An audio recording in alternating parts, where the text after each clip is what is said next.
இன்றைய செய்திக்கப்பால் பகுதியில் டெக்கான் கிரானிக்கல் பத்திரிகையின் தலையங்கத்தை பார்க்குறோம். ட்ரம்ப்பை நிலைகுலைய வைத்த கமலா ஹாரிஸ் அப்படின்னு தலைப்பிட்டு எழுதியிருக்கிறாங்க. அமெரிக்க அதிபர் வேட்பாளர் இருவரும் போட்டியிடுறாங்க தேர்தலில்.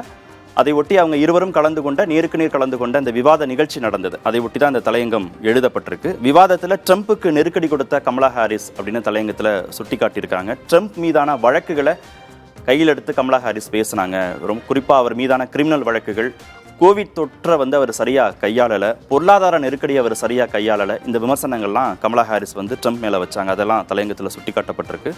முந்தைய விவாதத்திலிருந்து இது தலைகீழ் மாற்றம் அப்படின்னு குறிப்பிட்டிருக்காங்க. பைடனும் ட்ரம்ப்பும் கலந்து கொண்ட போது பைடனுக்கு 33% தான் ஆதரவு, ட்ரம்ப்புக்கு 67% தான் கடந்த தேர்தலில். ஆனால் இந்த முறை கமலா ஹாரிஸுக்கு 60% மேலேயும் ட்ரம்ப்புக்கு 30% அளவுக்கான ஆதரவு தான் இருக்குது அப்படிங்கிறதும் சுட்டி காட்டியிருக்காங்க. தனிப்பட்ட தாக்குதல்களை தான் ட்ரம்ப் திரும்ப கமலா ஹாரிஸ் மேலே தொடுத்தாரு அப்படிங்கிறதும் தலையங்கத்தில் சுட்டி காட்டப்பட்டிருக்கு.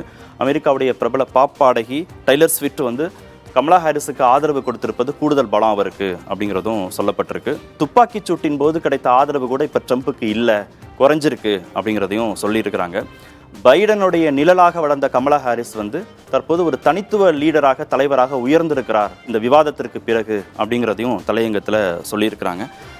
North Carolina, Michigan, Georgia, Pennsylvania உள்ளிட்ட அந்த 7 மாகாணங்கள் தான் அதிபர் தேர்தலில் முடிவை தீர்மானிக்கக்கூடிய தொகுதிகளாக, மாகாணங்களாக இருக்க போகுது அப்படிங்கிறதையும் தலையங்கத்தில் சுட்டி காட்டியிருக்காங்க.